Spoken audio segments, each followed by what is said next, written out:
Look, I'm not even gonna pretend to understand how I got this, but not only did I get a good roll on the new Iron Banner sidearm, but yeah, I got a god roll on the new pulse rifle as well. So that's today's video. We're gonna be talking about the Forge's Pledge, again, the new Iron Banner pulse rifle.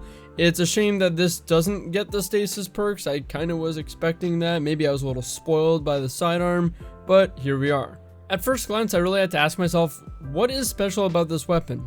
And then I realized, I guess this is the weapon that's actually closest to the Bygones, because we do have other 390 RPM pulses, the adaptives, although there aren't many, and a lot of them have some sort of flaw with them that simply make them not as good as the poster boy of the adaptive pulses, which in my opinion, as far as I can tell, is the Bygones from Forsaken, which is now Sunset. It honestly didn't occur to me until this point that there wasn't a good replacement to the Bygones in this post-sunsetting world.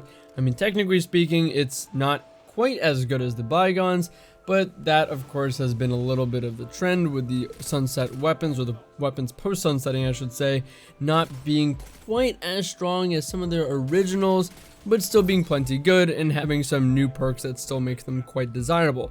This weapon is exactly that, to fill the shoes of the Bygones, which apparently had not been filled up until this point, and I just fully didn't realize that. As I mentioned though, there very much has been other adaptive pulses that were released post-sunsetting, but they all again had something with them that made them not quite a worthy replacement in my opinion upon doing my research here. We had the third axiom, which unfortunately has 18 zoom or 1.8 times zoom. That's higher than the Bygones and all of the best, I believe, adaptive pulses, which have a standard 1.7 times zoom.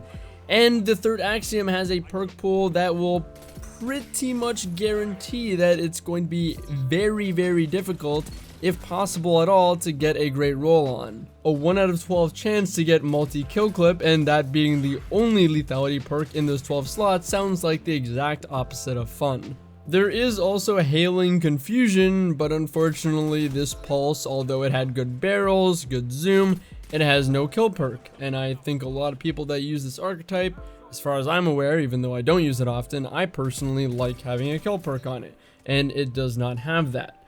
Gion 7 rifle has sights and not barrels, which means you can't get as good recoil direction, and typically it does increase your zoom, although they don't all do that.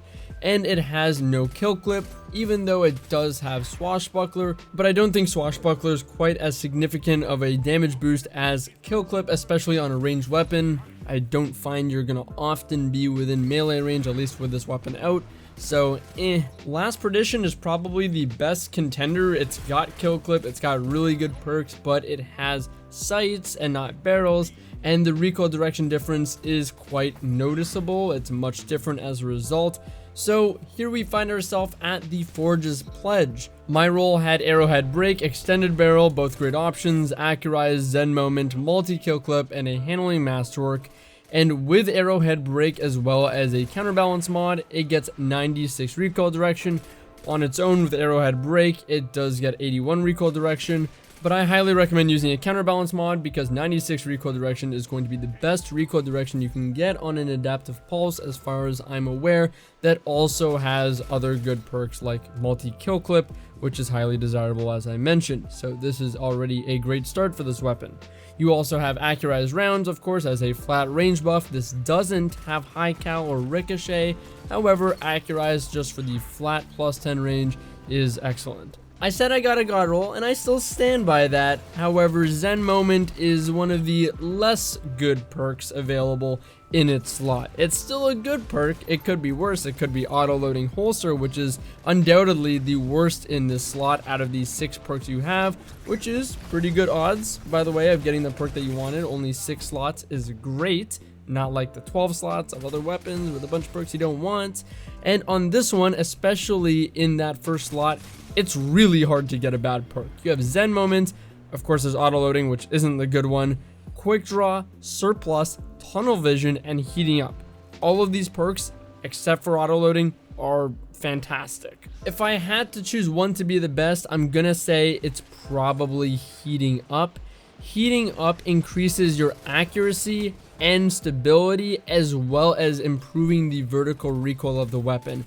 And even though you do have nearly max recoil direction, it does make it more entirely vertical, because even the recoil direction stat, it tries to make it more vertical, but it'll still have a little bit of variance to it. Heating up will make this just pretty much very consistent, or nearly perfectly consistent, which already is just so important on a pulse rifle. But on top of that, also boosts very important things like accuracy and stability.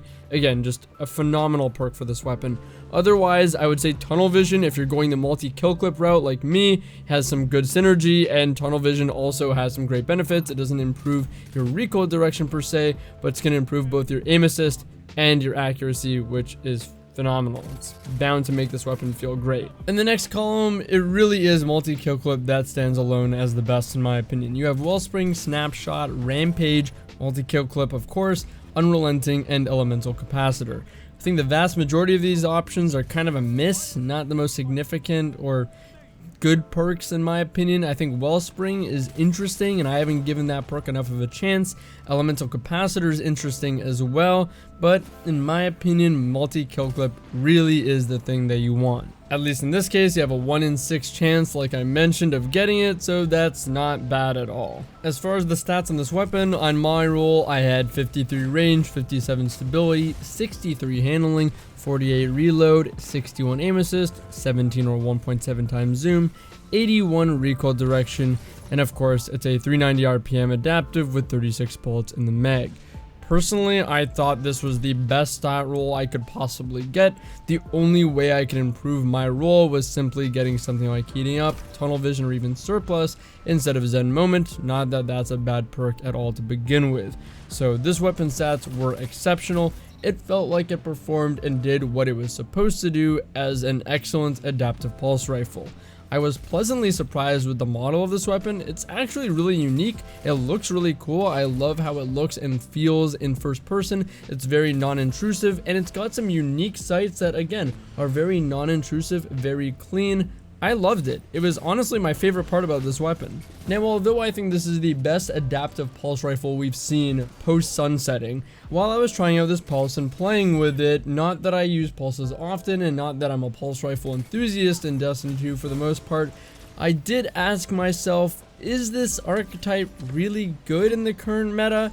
It felt like while it was doing its job correctly and it felt like it was performing well on all fronts that it's supposed to, the archetype itself, although very consistent, felt kind of lackluster at times. I don't know, I felt myself either wanting a faster rate of fire pulse rifle or a slower, harder hitting pulse rifle. I know this is the middle ground, and yeah, it's really consistent and does what it's supposed to do. I just didn't feel that shred factor, that lethality that I feel with other weapons that I love in this game. Even the 180 hand cannons, even though they're technically a worse time to kill, felt more lethal than this weapon. I don't know how to describe it, it's very anecdotal, but I'm not sure if this pulse rifle or this archetype is that great in the current metagame. Regardless though, for the archetype that it is, it's the best there is, and when Iron Banner comes around, I'd suggest getting one. If you get a good one, give it a try, because at the very least the model's dope and the sights are pretty cool. Anyways, you tell me how you think adaptive pulse rifles are in this meta. I don't use them often, so let me know in the comments, and I'm not going to hold you guys here any longer. Thanks for watching, and I'll see you in the next one. Take it easy.